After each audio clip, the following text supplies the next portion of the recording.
Aujourd'hui, avec un peu de peur, on commence le livre du Lévitique, ou on peut l'appeler Lévitique tout simplement. Pourquoi avec peur? Parce que c'est un texte que j'ai déjà traité avant dans notre assemblée. On a vu plusieurs thèmes. On a parlé des offrandes et des sacrifices dans ce texte. Donc, on a des enseignements déjà qu'on a proposés par rapport aux sacrifices de l'Ancien Testament, par rapport à certains des sacrifices individuellement. On a parlé de ces thèmes déjà. Mais avec peur parce que on est dans un monde qui est très loin de nous. Et quand on étudie Genèse ou Exode, Lévitique, Nombre et Deutéronome, ces 5 livres en fait vont former un ensemble. Et donc, l'idée qu'on a ici est que on a beaucoup d'histoires qui nous est racontées. On voit comment les choses se sont déroulées. Mais le problème est aussi, de notre point de vue, on a beaucoup de lois. Et par exemple ici, des sacrifices. Notre lecture cette semaine, c'était bien Lévitique 1 à 5. Et donc, dans ce texte, nous avons parlé que de 5 sacrifices. 5 offrandes. Et parfois, on appelle offrande, parfois c'est sacrifice. Donc, je vais juste employer le mot sacrifice. Et donc, je vais aussi dire que si Declan peut chercher mes notes sur l'imprimante, je pense que le prêche va se dérouler beaucoup mieux. S'il n'y a pas de notes, on va prier pour la grâce de Dieu pour pouvoir évidemment faire ce prêche sans notes. Mais le texte est Lévitique 1 à 5. Je vous ai invité à lire cette semaine Lévitique 1, 2, 3, 4 et 5. Et donc, je sais que c'était une lecture qui était difficile, c'était un peu compliqué, mais peut-être, si vous avez déjà suivi des enseignements ici dans notre Église, vous avez remarqué qu'il y a des éléments qui sont répétés très souvent. Je vois que dans les 5 sacrifices qu'on a ici, on a ces 2 éléments. On a parfois que c'est pas le fait qu'ils avaient besoin d'être pardonnés, c'est le fait qu'ils vont venir volontairement déposer devant Dieu des offrandes. Et c'est pour remercier Dieu, c'est pour adorer Dieu. Mais on a aussi, dans ce texte, on a l'idée de pardon. Donc, on a des sacrifices qui sont obligatoires dans ce texte. Et donc, je vais essayer de vous montrer cela aujourd'hui et de rendre claire cette idée. Donc, dans le livre du Lévitique, on a un thème qui est cette idée de se présenter les mains vides devant Dieu. Et on le voit plusieurs fois dans le texte. En fait, si on résume les 5 chapitres de notre lecture, on peut voir qu'à chaque fois, il venait se présenter. En fait, j'ai noté toutes les fois, en parlant de cette idée de se présenter les mains vides, dans mes notes, je vais toujours vous rappeler que quand je fais ceci, je prends des notes et à chaque fois, je note des choses.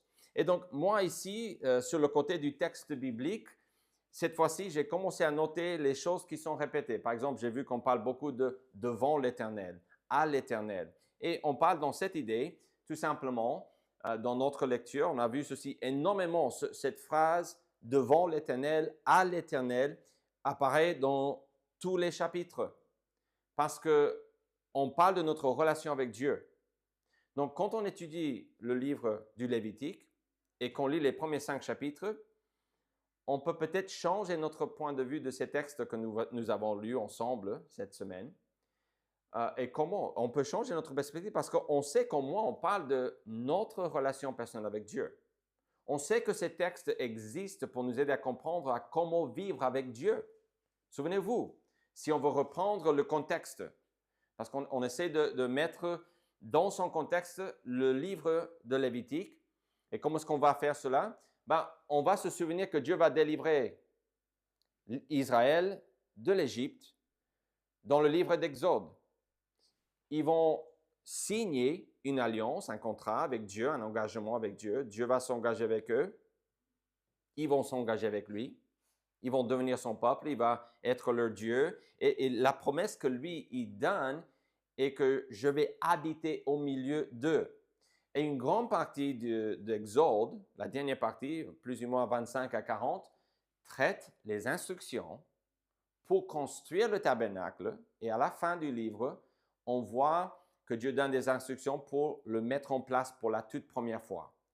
La dernière chose qu'on voit dans le livre, on a une petite note qui parle de ce que Dieu faisait avec sa présence visuellement. Donc, il y avait une nuée pendant la journée et un feu la nuit sur le tabernacle. Donc, ça, c'est la dernière chose. Mais juste avant, ça, c'est juste un petit commentaire de transition, je trouve, pour arriver au livre du Lévitique. Mais juste avant, il dit que la gloire de Dieu est descendu et a rempli le tabernacle. Donc, on finit le livre d'Exode et Dieu est pour la toute première fois dans le tabernacle. Moïse n'est pas dans le tabernacle. Ce même texte dit qu'il ne peut pas entrer parce que Dieu est là. OK? Ça, c'est le contexte d'Exode. Et vraiment, entre la dernière chose qu'on voit dans le livre d'Exode et la première chose que nous voyons dans Lévitique 1, l'Éternel appela Moïse et lui parla depuis la tente d'assignation et dit, parle aux enfants d'Israël et dis-leur. En fait, Genèse à Deutéronome est un seul livre. Nous avons 5 livres ici, mais c'est écrit d'une manière, c'est une suite, c'est l'histoire. Genèse finit, Exode reprend. Exode s'achève ou finit et Lévitique reprend. Et on va voir la même chose avec Nombre et Deutéronome. C'est une seule histoire qui a lieu. Donc ça, c'est le contexte. Donc il ne faut pas oublier cela. On parle de cette idée de vraiment que Dieu voulait vivre au milieu d'eux. Alors pourquoi Lévitique? Alors Lévitique traite un mois de temps. On a un seul mois ici dans tout le livre. Et en fait, l'ensemble du livre est des instructions. On a une première partie qui est décrite ici, 1 à 7. Donc, on va parler des sacrifices dans Lévitique 1 à 5. 6 et 7 continuent à parler des sacrifices, mais du point de vue des prêtres. On va revoir la structure de chapitre 6 à 10 la semaine prochaine.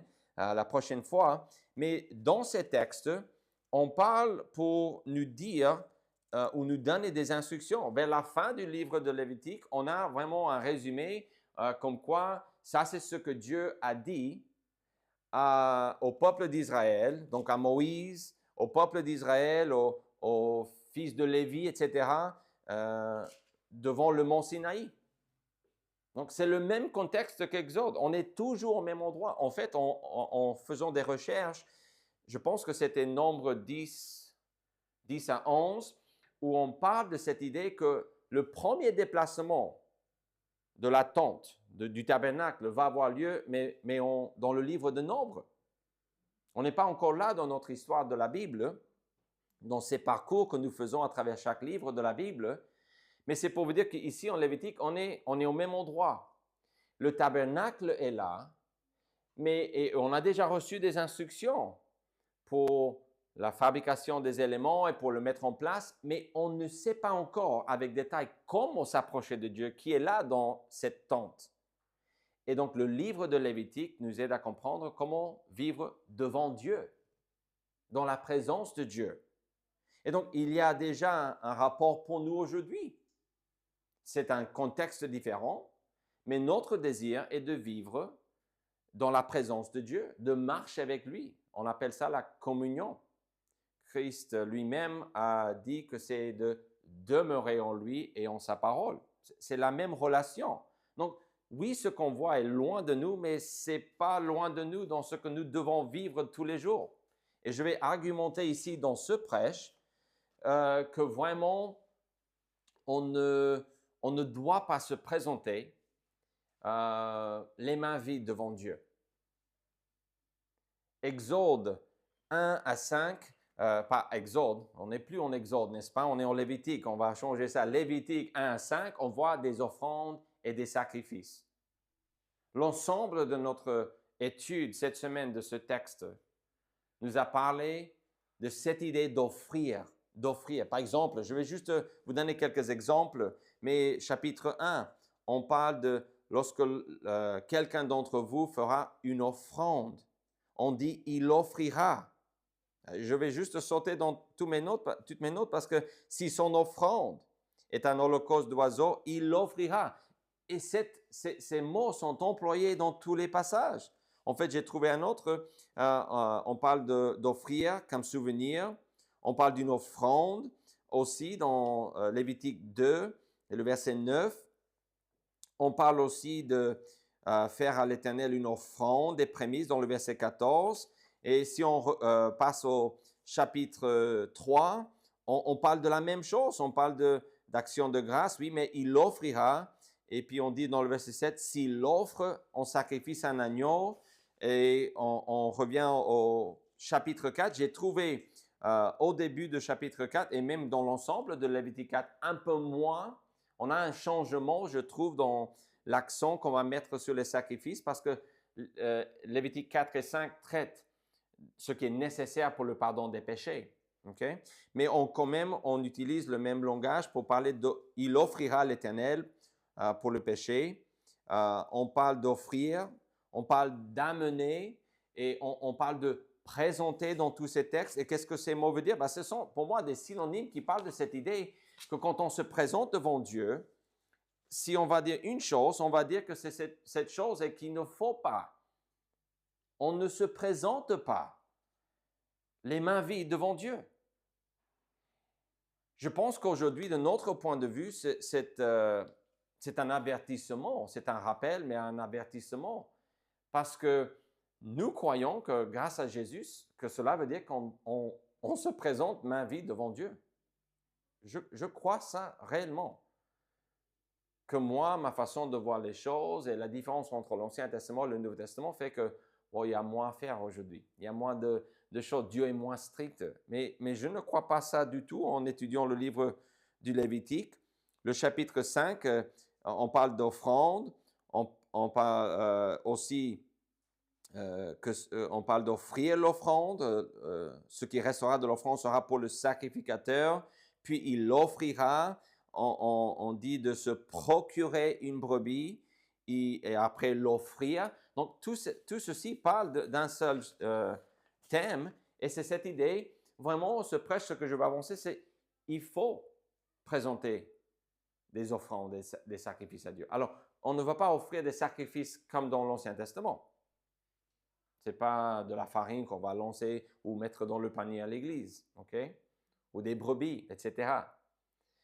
Mais on va voir aujourd'hui que Dieu, je pense, il demande de nous qu'on lui donne des choses. Alors, je vais juste résumer le texte. On n'ira pas dans tous les détails. Je pense que par la suite, dans le livre de Lévitique, on va revoir ces offrandes. Je sais que la semaine prochaine, on va en parler encore de ces 5 offrandes. Peut-être on a un 6e qui est mentionné dans le chapitre 6 et 7 et la suite. Mais ce n'est pas tous les sacrifices qui existent, mais c'est juste 5 que Dieu nous donne ici dans ces chapitres.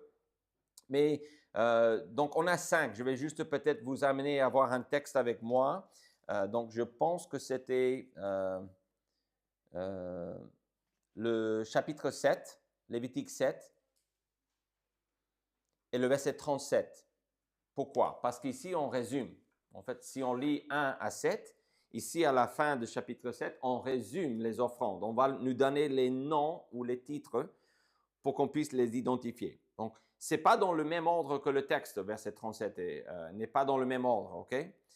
Mais je vais le lire quand même. Telle est la loi de l'Holocauste, de l'offrande, du sacrifice d'expiation, du sacrifice de culpabilité, de la consécration. Ça, c'est quelque chose qu'on ajoute parce qu'on parle des prêtres qui vont se consacrer à l'œuvre de Dieu, mais ce n'est pas dans les chapitres 1 à 5, mais finalement du sacrifice d'action de grâce.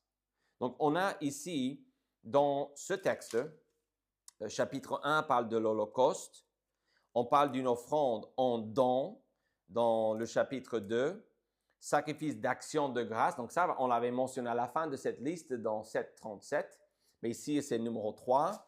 4, on parle de péché involontairement, on parle de le peuple d'expiation, de culpabilité. Donc, je vais résumer 4 et 5, on parle de culpabilité et d'expiation. Je vais reprendre la liste parce que j'ai un petit trou là. 7:37, on a parlé, voilà, parce que les titres, c'est différent selon la version, mais sacrifice d'expiation et sacrifice de culpabilité. Donc, les deux derniers sacrifices parlent plus du péché. Le premier, Holocauste, pouvait aussi apparemment être employé pour procurer le pardon, mais aussi il servait comme quelque chose qui n'était pas obligatoire, qui veut dire que ce n'était pas dû au péché, c'était juste quelque chose qu'on pouvait offrir à Dieu de bon cœur, volontairement, parce qu'on veut l'adorer. Donc, j'ai avancé qu'on parle aujourd'hui d'adoration et de pardon, parce que ces deux mots résument les 5 sacrifices qu'on vient de voir. Il n'y a pas beaucoup d'histoires à vous raconter, on parle de 5 sacrifices. Donc, on ne bouge pas, le peuple de Dieu est là, devant la tente, Dieu remplit la tente, et maintenant, il va leur dire comment ils peuvent entrer dans le parvis et commencer à faire les sacrifices. Pourquoi? Pour que les gens puissent vivre avec Dieu. Autrement, ils ne vont pas pouvoir s'approcher de Dieu, et ça, c'est important, de pouvoir s'approcher de Dieu, et donc le rapport est là pour nous aujourd'hui. Donc, on parle de l'adoration et du pardon, et de cette idée qu'on doit venir avec quelque chose devant Dieu. Le fait que Dieu est grand, que Dieu est souverain, que Dieu nous a créés, que Dieu nous donne tout ce que nous avons, veut dire que Dieu que Dieu ne nous doit rien. Mais nous, par contre, on lui doit tout. On passe de rien à tout dans cette phrase, et c'est fait exprès de le dire de cette manière parce que ça, c'est l'idée qu'on voit ici. Donc, on a deux choses. Je vais dire deux choses pour résumer. C'était le cas pour eux, les Lévites, mais les Juifs, et c'est le cas pour nous. On ne doit pas se présenter sans rien entre les mains. Mais comment est-ce qu'on doit s'approcher de Dieu? On s'approche ou on se présente avec amour et adoration. Où est-ce qu'on voit cette idée d'amour et d'adoration? Regardez avec moi ce qu'on dit. Peut-être déjà les noms qu'on a vus, action de grâce, Holocauste, bon, ça ne nous dit pas grand-chose, Holocauste, je pense, mais l'idée qu'on a ici, les noms qui sont donnés, Holocauste, offrande en don ou juste offrande, des sacrifices d'action de grâce, donc ça parle des cadeaux, de remerciements, donc on comprend un petit peu, Holocauste un peu moins. Mais regardez ce qu'il dit dans le premier chapitre. L'Éternel appela Moïse, premier verset, il lui parla depuis la tente d'assignation et dit, parle aux enfants d'Israël et dis-leur, lorsque quelqu'un d'entre vous fera une offrande à l'Éternel. Qu'est-ce que vous remarquez par rapport à cette phrase dans le verset 2? Lorsque quelqu'un d'entre vous fera une offrande à l'Éternel. Peut-être vous remarquez que ce n'est pas obligatoire. Si ce n'est pas clair, regardez le chapitre 2. Lorsque quelqu'un fera à l'Éternel une offrande en don. Et donc, c'est cette idée que, peut-être ce n'est pas très clair, hein, mais on va le mettre en contraste avec quelque chose qui va peut-être nous aider à comprendre qu'on parle des choses qui ne sont pas obligatoires. Chapitre 3, lorsque quelqu'un offrira à l'Éternel un sacrifice d'action de grâce. Mais regardez maintenant, on va revenir sur ceci pour la deuxième chose qu'on va voir aujourd'hui, de ce que nous devons apporter à Dieu. Mais chapitre 4, l'Éternel parle à Moïse et dit, parle aux enfants d'Israël et dit, lorsque quelqu'un péchera involontairement contre l'un des commandements de l'Éternel, en faisant des choses qui ne doivent point se faire, et donc il va expliquer ce qu'il doit faire. Quand on pêche et on veut vivre avec Dieu, on doit venir et on doit sacrifier ou avoir un sacrifice, une offrande expiatoire pour le pardon, pour pouvoir s'approcher de Dieu. Ça, c'est 4 et 5. Donc, le vocabulaire change. Lorsque quelqu'un, ce n'est plus lorsque quelqu'un offrira, c'est lorsque quelqu'un péchera. Donc, 4 et 5. Ce n'est plus comme 1, 2 et 3. 1, 2 et 3, c'est si quelqu'un offre quelque chose, il doit le faire comme ça. Donc, il y a des règles à respecter. Mais si on peut dire une chose par rapport à ces offrandes, on a déjà un contraste entre les premiers 3 sacrifices et les 2 derniers. Okay? Donc, on parle de cette idée-là. Donc, on ne se présente pas les mains vides, on se présente avec amour et adoration. Donc, ils avaient le choix de venir et adorer Dieu. Et c'est comme ça qu'on le voit dans ce texte. l'Holocauste était offert entièrement à Dieu. Je pense, j'ai lu, ils ont levé la peau, mais le reste était consommé sur le feu, entièrement. Ceci me fait penser à Romains 12, où on nous dit de s'offrir, de nous offrir entièrement à Dieu, notre corps, de s'offrir. Ça, c'est Romains 12. Je veux vous lire ce texte parce que je vois un lien peut-être pour nous aider à comprendre que, oui, on parle dans le livre du Lévitique de certaines choses qu'on ne fait plus, mais on a un rapport avec nous. Je vous exhorte donc, frères, par les compassions de Dieu, à offrir vos corps comme un sacrifice vivant, saint, agréable à Dieu, ce qui sera de votre part un culte raisonnable. Donc, on emploie le vocabulaire de l'Ancien Testament ici. Pour dire non, on n'offre plus des animaux. Mais c'est qui doit être sur l'autel en continu? C'est nous. C'est nous. Quand on vient devant Dieu, même dans le Nouveau Testament, dans cette Église, il ne faut pas croire qu'on n'a rien à apporter à Dieu. On doit se présenter, au moins, on veut se présenter avec amour et adoration. Je dis on doit, comme si c'était une obligation, mais en fait, ce n'est pas une obligation, c'est normal. Ça, c'est l'argument de Romains 12. Ce qui sera de votre part un culte raisonnable. C'est la suite logique de ce fait que Christ est mort pour nous. Ça, c'est Romains 1 à 11 argumente que tout le monde est pécheur, mais Christ est mort pour tous. Mais lorsque nous étions encore des pécheurs, Christ est mort pour nous. La suite logique de cela, Romains 12 argumente, est de s'offrir. Pas parce qu'on a besoin de s'offrir pour être pardonné, pour être sauvé, parce que Dieu il s'attend à quelque chose, parce qu'il a besoin de quelque chose. Absolument pas. Mais c'est tout à fait normal en tant qu'enfant de Dieu de répondre. On ne comprend pas cela.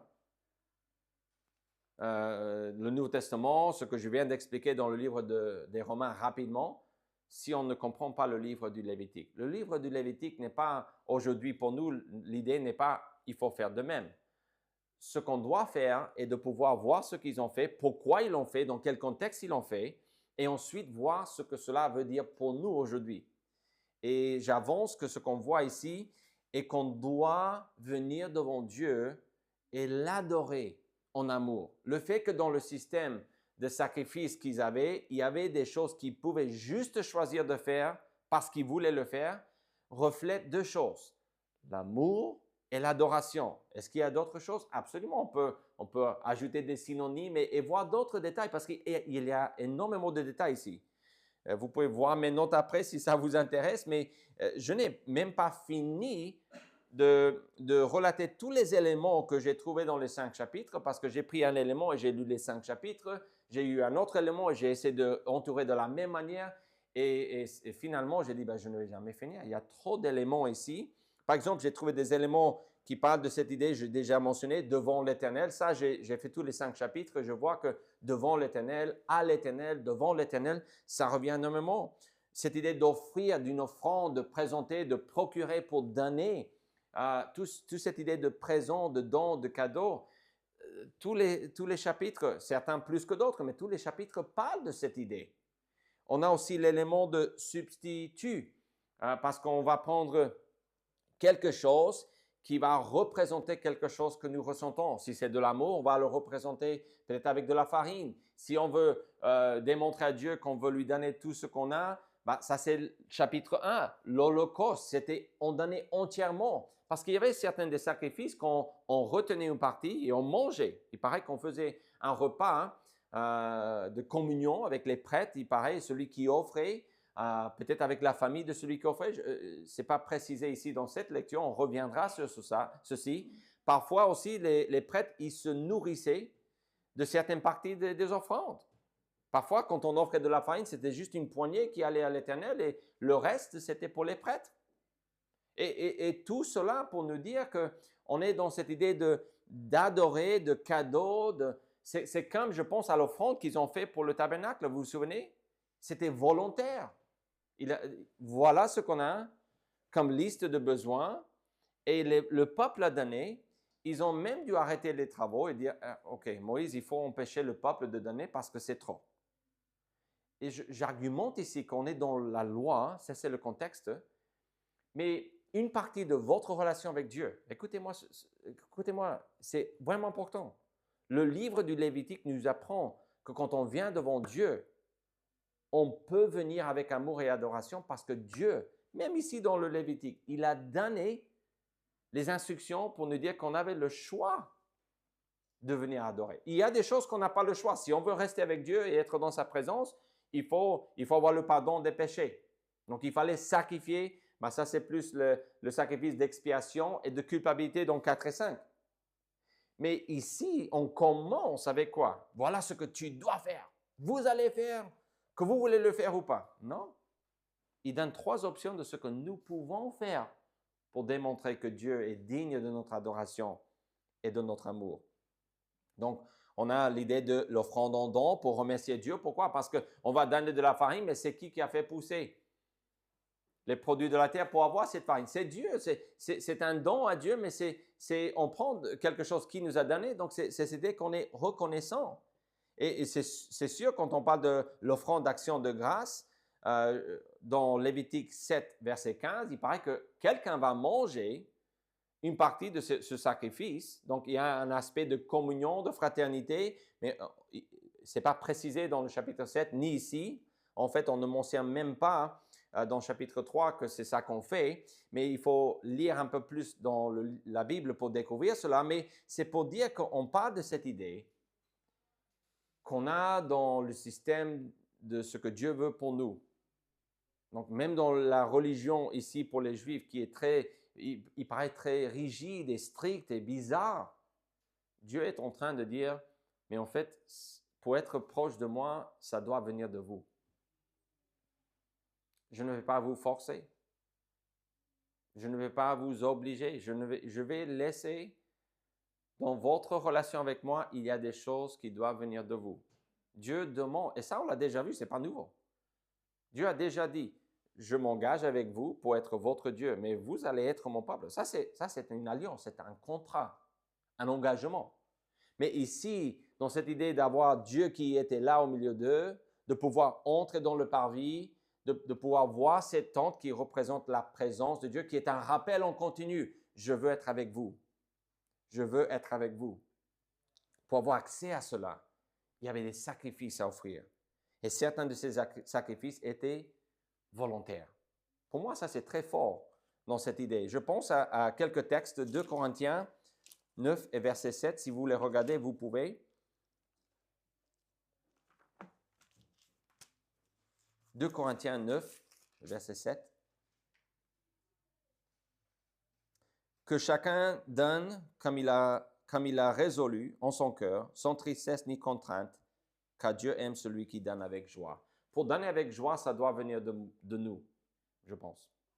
Ça, c'est comment je vois cette histoire ici. Donc, c'est une offrande qu'on va prendre pour aider des Juifs dans le besoin, des chrétiens dans le besoin. 2 Corinthiens 9 et le verset 7 le dit. Mais il y a un autre texte, j'ai pensé aussi à Jean 14, et peut-être ici c'est encore plus clair. Jean 14 et le verset 15, si vous voulez regarder. Jésus parle avec ses disciples et succinctement, il dit quelque chose. C'est vraiment difficile de rater ce qu'il dit. Si vous m'aimez, gardez mes commandements. Si vous m'aimez. On dit dans 1 Jean que pour la famille de Dieu, les ordres de Dieu, les commandements de Dieu ne sont pas pénibles. Parce qu'on parle ici qu'on doit se présenter, qu'on se présente avec amour et adoration. Et l'amour et l'adoration doivent venir de nous. Pour que l'amour et l'adoration viennent de nous, il faut être rempli de la grandeur de Dieu. Je vous appelle à considérer que Dieu est grand et bon et que tout ce que nous pouvons lui offrir n'est que de prendre de ce qu'il nous a déjà donné.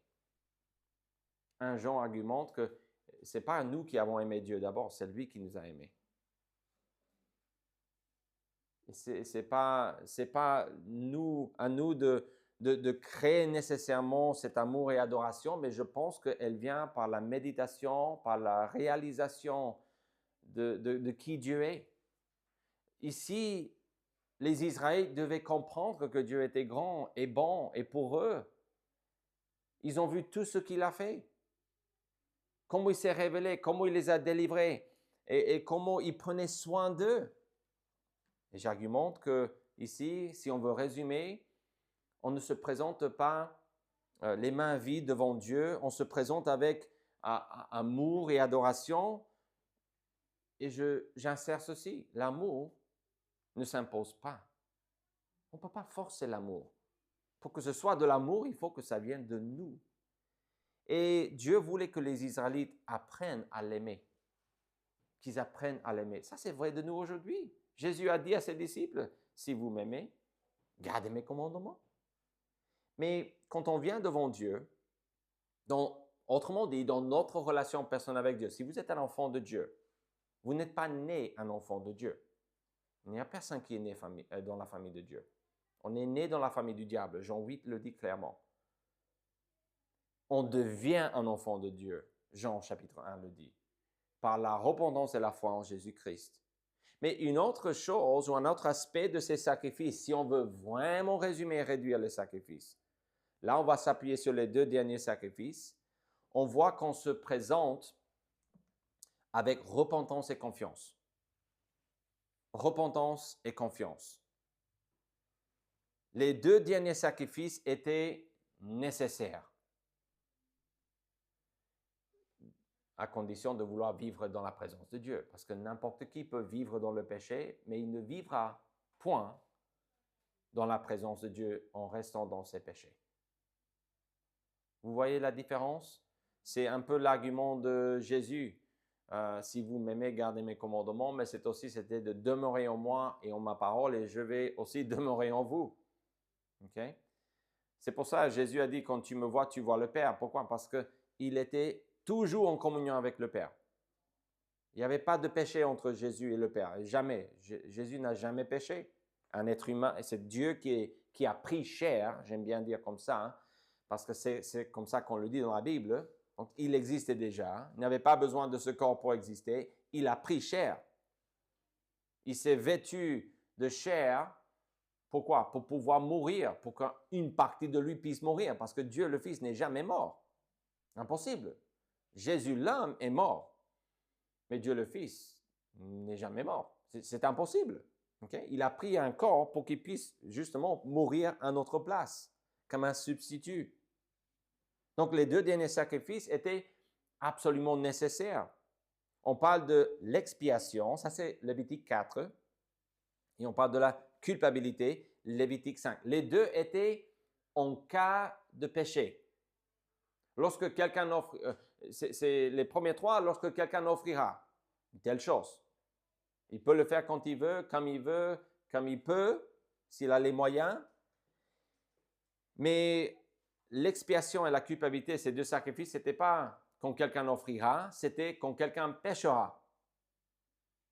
Quand quelqu'un se retrouve coupable devant Dieu, voilà comment il peut réparer cette situation. Lévitique 4.2 dit « Lorsque quelqu'un péchera ».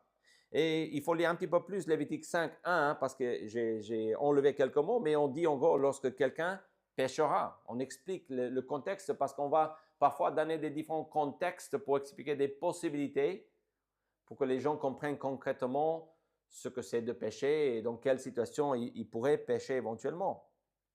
Le peuple d'Israël vivait dans le besoin continuel, comme nous tous, de repentance et de confiance en le substitut que Dieu offrait. Bon, alors ici, dans l'Ancien Testament, ces sacrifices ne sont pas vraiment le but ultime, ce sont des images ou l'ombre de ce qui allait venir. Vous vous souvenez quand on a construit le tabernacle, quand on a parlé peut-être de ceci, quand on a fait le parcours du livre d'Exode, on a vu que Dieu va dire à Moïse, tu suivras le modèle que je t'ai montré sur la montagne. Le modèle. C'est le livre d'Hébreu. On n'ira pas découvrir en hébreu parce qu'il y a tellement à creuser dans le livre d'Hébreu que quand on arrive là, on va voir, waouh, je comprends un petit peu mieux, mais on va juste mentionner que là, on parle que le vrai tabernacle se trouve au ciel.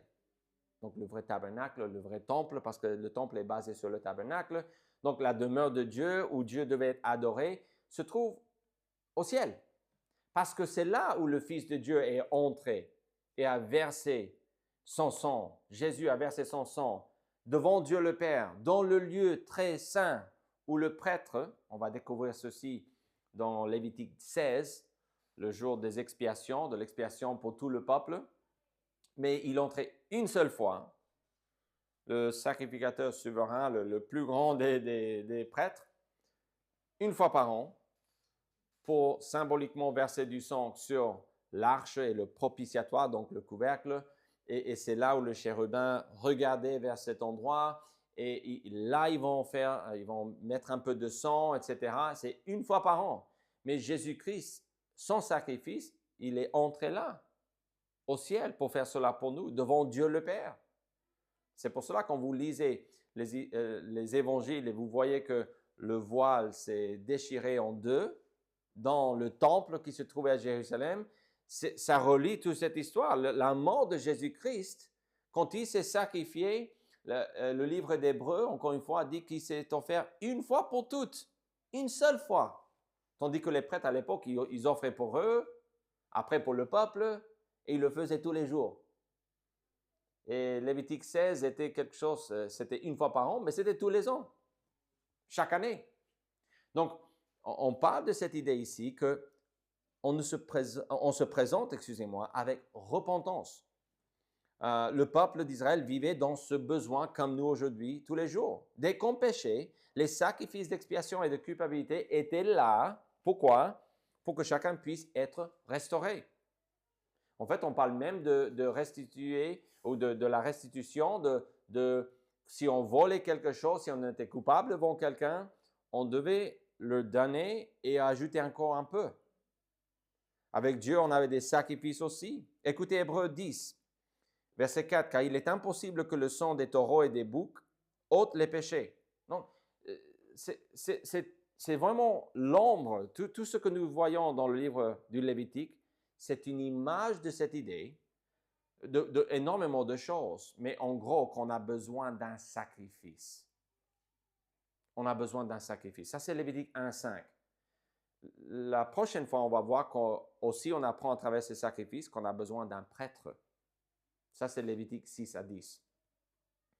L'importance du prêtre. Et vous savez qui est le sacrifice et le prêtre en même temps? Jésus-Christ. Écoutez-le. Car il est impossible que le sang des taureaux et des boucs ôte les péchés. Mais eux, ils le faisaient parce que Dieu a dit, si vous faites ceci comme image de ce qui va venir, je vous pardonnerai. Mais ce n'est pas le sang de l'agneau ou du bouc qui vous ôte le péché, c'est moi qui vous pardonne. C'est pourquoi Christ, entrant dans le monde, dit, tu n'as voulu ni sacrifice ni offrande. David parle dans ce sens aussi, dans le psaume 51. Mais tu m'as formé un corps. Donc, tu m'as formé un corps veut dire Jésus a toujours existé. Vous le voyez, tu m'as formé un corps, mais je suis déjà là. Je pense qu'au moins, c'est quelque chose qu'on pourrait dire par extension, qui est là. Verset 6, « Tu n'as agréé ni holocauste ni sacrifice pour le péché. Alors j'ai dit, voici, je viens. Dans le rouleau du livre, il est question de moi pour faire, ô Dieu, ta volonté. » Le Christ est venu faire la volonté de Dieu, s'offrir une fois pour toutes pour les péchés de tout le monde. On revient à Lévitique 1 à 5, excusez-moi, et on est dans des images de ce que Jésus-Christ a réalisé quand il est venu sur la terre. On parle d'avoir la faveur de Dieu, d'offrir quelque chose qui est agréé. On parle d'expiation. On parle énormément dans les premiers 3 et une fois dans le chapitre 4 de cette idée c'était une agréable odeur, je pense qu'on dit comme ça. Et donc, on parle de cette idée qu'on va faire le nécessaire pour plaire à Dieu.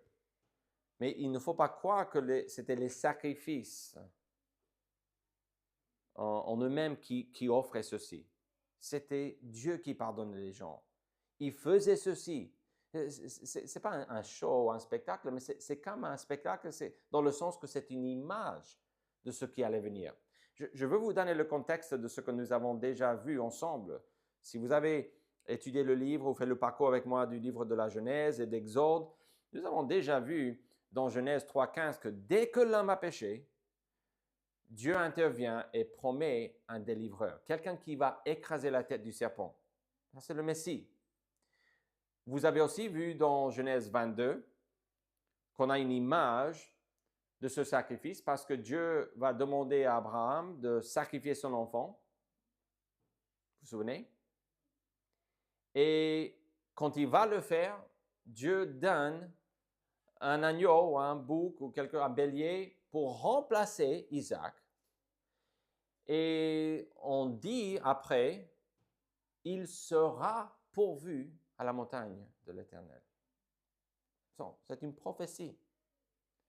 Genèse 3,15 promet un Messie. Genèse 22, il donne une image de ceci, quelqu'un qui va nous remplacer. Et vraiment ici, dans ces textes que nous étudions, on parle de fois après fois qu'il y a quelqu'un qui va être brûlé à notre place. On parle de sacrificateur, on parle de sacrifice, on parle d'offrande, on parle de dépouiller, on parle d'enlever la graisse, on parle de couper en morceaux, on parle d'énormément de choses qui font peut-être peur à certains, mais d'autres ne veulent pas parler de ceci. Mais mes chers amis, ce n'est pas pour vous faire peur ou pour vous remplir de dégoût.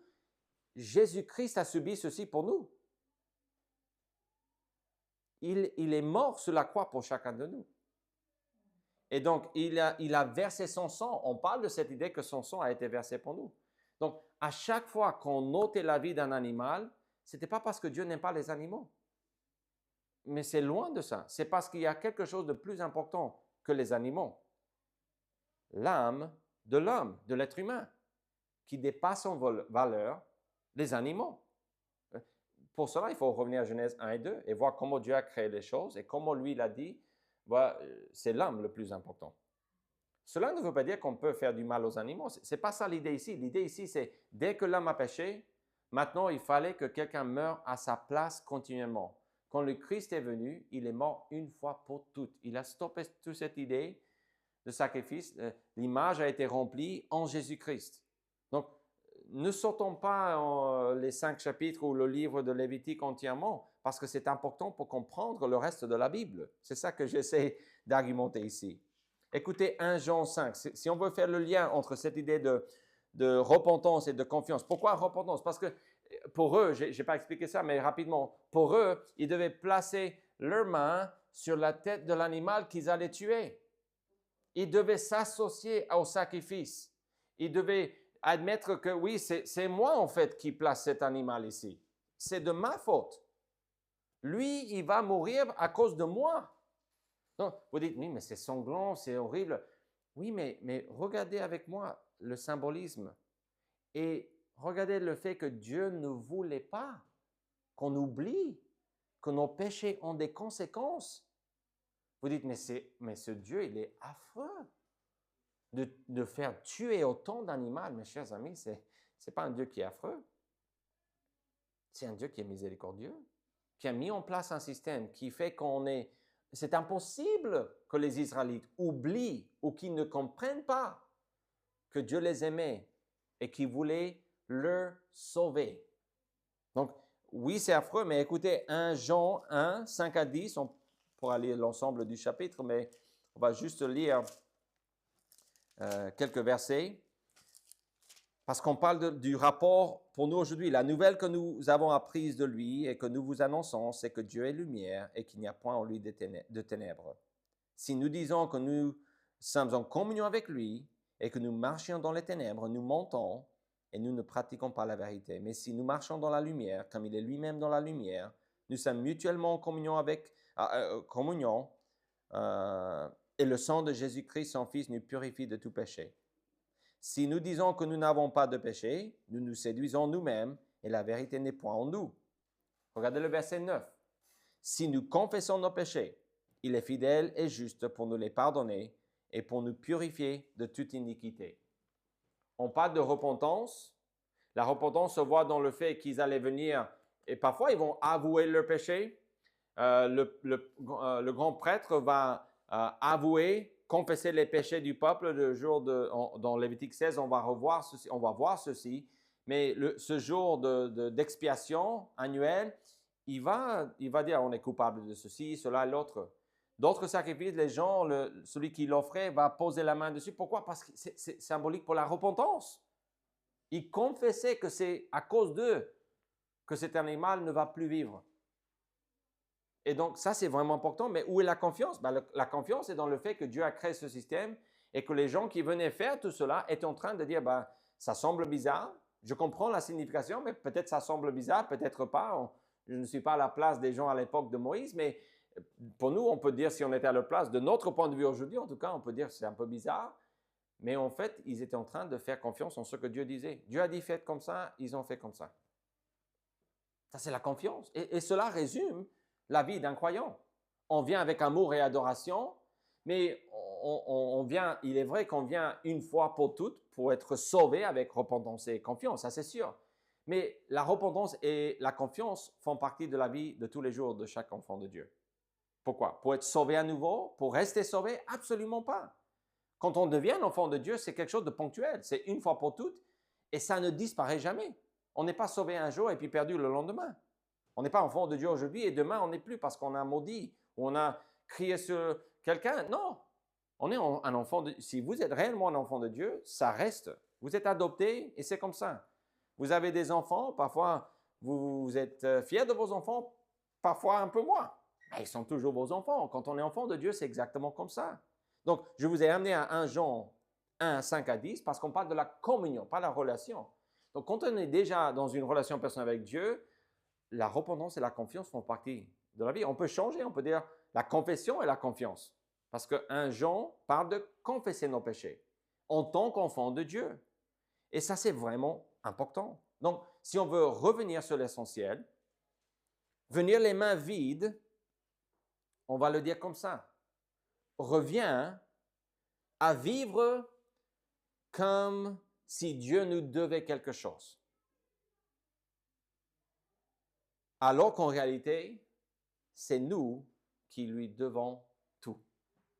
Je vais relire cette phrase parce que je l'ai mis de cette façon parce que j'essaie de résumer. Mais venir les mains vides, donc si on dit oui, je dois venir, mais je n'ai plus de sacrifice comme eux, ça c'est vrai, je n'ai plus de sacrifice comme Lévitique 1,5, mais la raison qui faisait ces sacrifices, j'ai cette possibilité d'adorer Dieu de la même manière. Comment? Je viens devant lui avec amour et avec adoration. Et cela, mes chers amis, n'est pas gratuit. Aimer quelqu'un, c'est un effort. Aimer Dieu, c'est plus facile parfois que d'aimer d'autres, ça c'est sûr et certain. Mais même, on a parfois, en tant qu'enfant de Dieu, du mal à aimer Dieu parce qu'on ne le connaît pas assez. C'est pour ça, en parlant de cette idée de se présenter de cette manière, on a parlé d'amour et d'adoration, j'ai dit que l'appel est vraiment de connaître Dieu, de réaliser qui il est, ce qu'il fait pour nous, de le voir à travers sa parole. Pourquoi? Parce que notre adoration va naître de là et notre amour pour lui aussi. Mais on se présente aussi avec repentance et confiance. Donc, si on vient devant Dieu et tout ce que nous avons dans notre relation avec Dieu, c'est Dieu, donne-moi ceci, bénis-moi, aide-moi. Quand il y a quelque chose qui ne va pas comme je veux, je me plains, je boude, je commence à sucer un peu les doigts ou quelque chose, ou je mets les bras comme ça, je suis fâché, il ne m'a pas donné ce que je voulais, mais il est Dieu quand même, il doit faire comme je veux. Non. Ça, c'est notre vraiment foi qui est faible, parce que Dieu ne nous doit rien. Pourtant, il nous promet des choses qu'on aura. Ça, c'est différent. Mais les promesses ne viennent pas parce que Dieu était obligé de le faire. Il le fait parce qu'il est bon. Vous voyez la différence? C'est important. En réalité, c'est nous qui lui devons tout. Donc, adorer Dieu aujourd'hui, est-ce qu'on peut adorer Dieu? Oui, mais un principe récurrent dans la parole de Dieu est qu'il ne faut pas se présenter les mains vides. En fait, dans Exode, on ne va pas reprendre Exode, mais on a 2 textes dans Exode qui parlent de cette idée que quand on venait en tant qu'Israélite devant Dieu, il ne fallait pas venir les mains vides. Quand Saül cherche, je pense que c'était les ânes de son père qui ont pris la fuite, il dit, on va aller demander à l'homme de Dieu des conseils. Mais ils ont dit, mais on n'a rien à offrir. On a un Samuel 9, 7 et 8. Et il y a un roi, ça c'est ce qui est ironique, un roi dans 1 roi 14 qui s'appelait Jéroboam. Il va envoyer sa femme pour aller voir le prophète de Dieu. Donc lui, il n'adorait pas le Dieu. En fait, c'est lui qui a établi des autels pour d'autres dieux à Jérusalem après la division du royaume. Mais comme son fils est tombé malade, il sait que le seul qui peut guérir, c'est le vrai Dieu. Donc il envoie, mais il envoie avec un présent. Des gâteaux, des pains, du miel pour le prophète parce qu'il savait, il comprenait, je pense, qu'il ne faut pas aller devant un Dieu et ne pas lui amener quelque chose. C'est un manque de respect. Le roi de Syrie va envoyer un de ses chefs d'armée, Naaman, pour sa guérison, mais aussi avec des cadeaux. La reine de Séba, quand elle vient rencontrer Salomon, elle vient avec énormément de cadeaux. Et c'est un thème qui est, un principe qui est récurrent, qui revient souvent, et c'est cette idée qu'on a vue dans ce texte. Je pense que les 5 sacrifices que nous voyons ici, ou offrandes, sacrifices, nous aident à comprendre que dans notre adoration de Dieu, amour et adoration sont notre choix. Mais ce sont des choses que nous devons offrir à Dieu. Et aussi, on continue la repentance et la confiance. Je ne vous ai pas parlé d'argent aujourd'hui. Vous avez remarqué cela? Parce que si on apprend à aimer et à adorer Dieu, et je vais soumettre que pour le faire, il faut venir aussi avec cette idée de repentance et de confiance, parce qu'on ne va pas être parfait dans notre amour et adoration, n'est-ce pas? Donc les deux vont ensemble. En fait, on fait adoration et amour et on a du mal, et donc la confession et la confiance revient et on fait ce que Dieu demande. Aujourd'hui, Dieu ne demande pas des sacrifices comme ça, mais il demande notre confession, que nous prions, demandons des confessions à Dieu, que nous avouons notre péché, que nous confessons et que nous fassions confiance en le fait que ce que Jésus a fait pour nous était assez. Il pardonne même ses enfants une fois qu'ils ont été pardonnés, une fois pour toutes de leurs péchés. On a toujours la galère de tous les jours de vivre dans un monde qui nous pousse vers le mal, n'est-ce pas? Et donc moi, je veux vous laisser avec cette idée que dans votre adoration de Dieu, ne venez pas devant lui sans rien. Et ça, je vous laisse la liberté d'explorer, de voir ce que cela veut dire au-delà de ce que je viens de mentionner comme offrande qu'on peut présenter à Dieu. Mais ce n'est pas parce que Jésus a tout payé que nous n'avons rien à offrir. Nous avons énormément à offrir à notre Dieu. Il est digne de tout ce qu'on peut lui donner. De toute façon, tout ce qu'on a à offrir, c'est ce qu'on lui donne. Vous savez, que ce soit la fête des mères, des pères, votre anniversaire, quand vous avez des enfants et des petits-enfants dans votre famille, quand ils sont tout petits comme ça, parfois ils viennent vous demander pour de l'argent pour qu'ils puissent vous acheter un cadeau. N'est-ce pas? Peut-être ils ont déjà fait cela avec vous. Je sais qu'avec nos enfants, parfois, ils disent c'est la fête de maman et donc je veux lui acheter quelque chose. S'ils sont plus grands, disons des sous, ils vont dépenser leurs propres sous. Ça, c'est super mignon aussi. Mais avec Dieu, c'est ça. C'est pas, oui, Dieu n'a pas besoin et Dieu, il est maître de tout, donc je n'ai rien à offrir. Non. Je le fais parce que ça démontre mon amour et mon adoration. Et ça, c'est vraiment ce qu'on apprend dans le livre du Lévitique, les chapitres 1 à 5. Père Céleste, nous te remercions pour ta grâce. Merci pour le fait que tu nous donnes énormément d'exemples dans ta parole de comment nous devons nous approcher de toi et avoir cette relation personnelle avec toi. Je prie pour que tu nous aides, Seigneur, à vivre pour toi, à venir avec nos mains remplies d'amour, d'adoration, de confession et de confiance quand il faut, Seigneur aussi. Au nom de Jésus-Christ, nous prions. Amen.